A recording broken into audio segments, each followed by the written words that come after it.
एक बड़े से जंगल में पुष्पराज नाम का एक बड़ा स्मगलर हुआ करता था। उसके पास बहुत से लोग काम करते थे। वो लाल चंदन के पेड़ों को काटता था। उन्हें उसके पास मौजूद हाथी उठाकर ले जाते थे और उसके आदमी लॉरियों में लाल चंदन को चढ़ाते थे। वहाँ से लॉरी निकलते थे।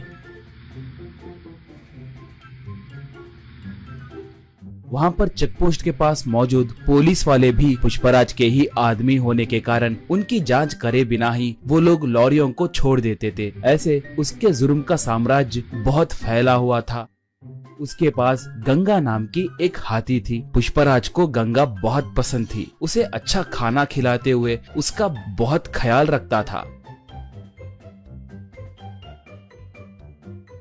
वो भी पुष्पराज को अपने ऊपर बिठाकर घूमते रहती थी।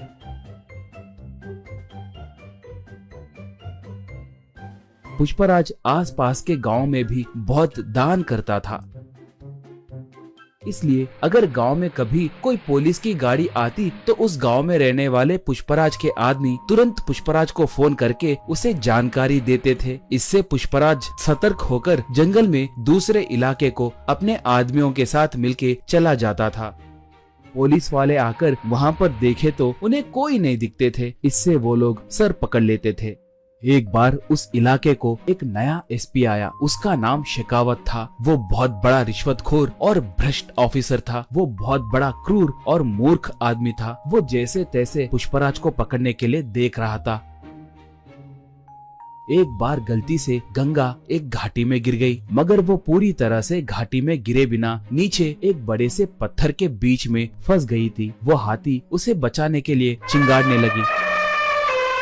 उसके चिंगाड़ को सुनकर पुष्पराज और उसके आदमी वहां पर आए। वो लोग गंगा को देखकर उसे कैसे बचाना है कहकर सोचने लगे। पुष्पराज तब, अरे इसे बचाने के लिए हमारी ताकत बस नहीं होगी। इसके लिए एक जेसीबी को लाना होगा। वो अब कहाँ पर होगा? उसे अब तुरंत लेकर आइए, कहा। एक तब, पुष्पा भाई, उस जेसीबी के मालिक का घर पुलिस स्टेशन के बिल्कुल बगल में ही है। हम अब उसके लिए गए तो बहुत खतरा होगा। पुलिस वाले हमें पकड़ सकते हैं। हम अब गंगा को छोड़ दिए तो ही अच्छा रहेगा। हमें वहाँ पर जाने के लिए हिम्मत नहीं है भाई, कहा। पुष्पराज उसे एक खींच के मारकर, गंगा के लिए मैं चाहे जितना भी दूर जा सकता हूँ। आप नहीं गए तो मैं ही जाकर उस जेसीबी को लाऊंगा। इसके अंदर आप लोग रस्सियों को तैयार करके रखना, कहा।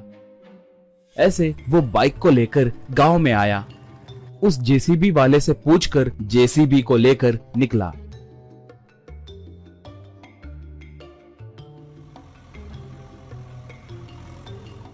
उसे देखकर एक पुलिस इन्फॉर्मर शेखावत को फोन करके पूरी बात बताया। बस शेखावत तुरंत अपने जीप में निकला। पुष्पराज पहाड़ के पास पहुंचकर जेसीबी को रस्सियां बांधकर उनसे गंगा को ऊपर खींचकर उसे बचाया। गंगा ऊपर आकर खुशी से चिंगाड़ने लगी। पुष्पराज को अपने सूंड से आशीर्वाद दी। इतने में शेखावत वहां पर आकर बंदूक से पुष्पराज पे निशाना साधा। शराफत से सरेंडर हो जाओ, वरना ये बुलेट तुम्हारे भेजे में घुसेगी, कहकर पुकारा। उसे देखकर पुष्पराज के आदमी मारे डर के वहाँ से भाग गए। पुष्पराज तब, मैं तुम्हारे बारे में बहुत कुछ सुना हूँ। तुम्हारे जैसे निठल्लों को मैंने बहुत देखा है। मैं तुम्हें सरेंडर हुआ तो भी तुम मुझ पर केस डालकर मुझे जेल में नहीं डालोगे कहकर मुझे अच्छे से पता है। मुझे एनकाउंटर करोगे कहकर मैं जानता हूँ, कहा। शेखावत तब, सही कहा, तुम बहुत समझदार हो। मैं तुम्हें एनकाउंटर करने के लिए ही आया हूँ। तुम्हें टपका दिए तो मुझे 10 करोड़ रुपए मिलेंगे। चुपचाप भगवान की याद करो, यही तुम्हारे आखिरी क्षण है, कहा। बस गंगा एकदम से उस पर वार की। सूंड से उसके हाथ में के बंदूक को दूर फेंक दी। उसे अपने सूंड से पकड़कर जमीन पे जोर से पटकी। बाद में उसे उसी घाटी में फेंक दी। इससे उसे छुटकारा मिला। बाद में पुष्पराज गंगा को प्यार से चूमा। उसके ऊपर बैठकर जंगल की ओर निकला पुष्पराज। दोस्तों, आपको ये कहानी पसंद आई तो दया करके हमारे चैनल को सब्सक्राइब कीजिए। उसके साथ साथ वीडियो को लाइक मार के आपके दोस्तों को शेयर भी कीजिए। पुष्पा 2 के लिए कौन कौन इंतजार कर रहा है हमें कमेंट में बताइए। धन्यवाद।